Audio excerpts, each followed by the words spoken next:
L'intelligence artificielle, on en entend parler absolument partout, n'est-ce pas? Mais attention, on va mettre de côté la science-fiction un petit instant. La vraie révolution, celle qui nous intéresse, elle n'est pas pour demain, elle est déjà là, sous nos yeux. Et elle est remplie d'opportunités bien concrètes. C'est exactement ça qu'on va décortiquer ensemble. C'est une phrase assez forte, et pour une très bonne raison. La vitesse à laquelle l'IA débarque dans notre quotidien, c'est tout simplement sans précédent. Il ne faut pas imaginer une vague qui arrive au loin, non, non, on est déjà dans le courant et il nous emporte. Ok, super. Mais la grande question, la vraie, c'est concrètement comment on en profite. C'est bien beau d'en parler, mais comment on passe du concept à l'action? Eh bien, c'est justement ce qu'on va voir. On commence. Section 1, la révolution de l'IA. Alors, la toute première chose à bien comprendre, c'est que l'IA, ce n'est plus un truc de film ou de laboratoire, ce n'est pas du tout lointain ou abstrait, c'est là, accessible à tout le monde, dès maintenant. Et ça, c'est vraiment le point de départ fondamental. Fini le temps où l'IA était réservée à une petite élite technique. Aujourd'hui, les outils sont là, à portée de main. Souvent, il suffit d'un ordinateur et parfois même d'un simple téléphone. On enchaîne avec la deuxième section, un outil surpuissant. Et là, pour vraiment saisir tout le potentiel, il faut changer sa façon de voir les choses. L'IA, ce n'est pas une menace. Il faut la voir comme un multiplicateur de talent. C'est peut-être même l'outil le plus puissant de notre époque. Voilà, si on devait donner une définition simple mais surtout utile, ce serait celle-là. L'IA, ça ne remplace pas l'intelligence humaine, ça l'augmente. En gros, ça prend ce que quelqu'un sait déjà faire et ça le met en mode x10. Ça amplifie les compétences qui sont déjà là. Et cette multiplication, attention, ce n'est pas juste une image, c'est quantifiable. Une personne qui intègre bien l'IA dans sa façon de travailler peut devenir 2, 3, jusqu'à 5 fois plus productive. On ne parle pas d'une petite amélioration là, c'est un vrai changement de dimension. Le contraste ici est frappant.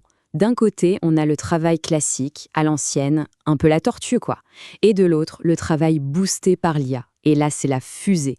On parle de quoi? De résultats beaucoup plus rapides, d'une force de frappe créative et analytique décuplée, et surtout, de se libérer un temps fou pour se concentrer sur ce qui compte vraiment.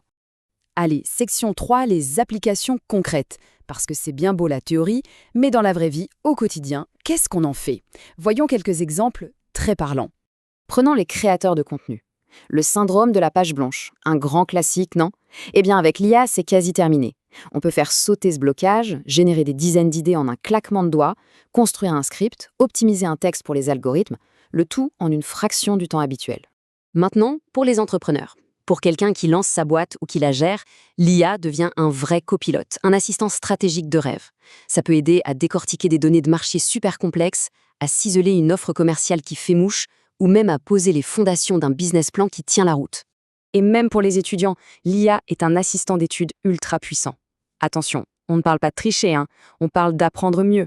Ça peut résumer un pavé de recherche de 50 pages, reformuler un concept très compliqué pour qu'il devienne limpide, ou aider à construire le plan d'une dissertation.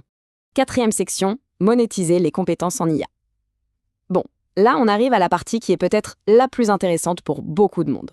Comment on transforme tout ça en revenus? Et c'est ici que se trouve le cœur de l'opportunité.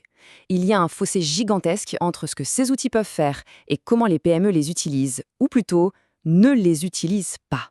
Le coiffeur du coin, le restaurateur, l'artisan, ils n'ont ni le temps, ni forcément les connaissances pour s'y plonger. Et donc, ils ont besoin d'aide. Et le chemin pour saisir cette opportunité, il est étonnamment simple. Pas besoin d'apprendre à coder, non. L'idée, c'est de devenir expert dans l'utilisation d'un outil pour régler un problème très précis. Par exemple, créer des visuels pour les réseaux sociaux, gérer une newsletter.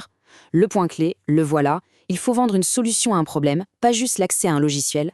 D'ailleurs, l'IA fait aussi tomber énormément de barrières pour celles et ceux qui veulent lancer leur propre activité. Ça permet de produire du contenu, de créer des produits, de faire du marketing, tout ça pour des coûts vraiment très bas. Du coup, monter sa boîte devient beaucoup plus accessible qu'avant.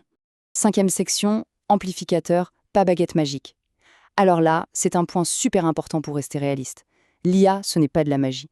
Son efficacité dépend à 100% de la personne qui est aux commandes. Cette idée de levier illustre ça à la perfection.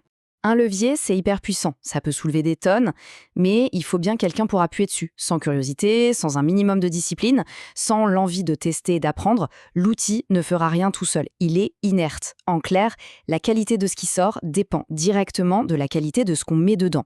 Et cette phrase, elle remet vraiment les pendules à l'heure. La vraie menace, ce n'est pas la technologie elle-même. C'est le refus de bouger quand tout change autour de soi. En fait, ceux qui apprennent à travailler avec l'IA, eh bien, ils deviennent tout simplement plus compétitifs, plus rapides, plus stratégiques. Le but, ce n'est pas de se battre contre, c'est de faire équipe avec. Et ceux qui comprennent ça prennent un avantage concurrentiel énorme, peu importe leur domaine.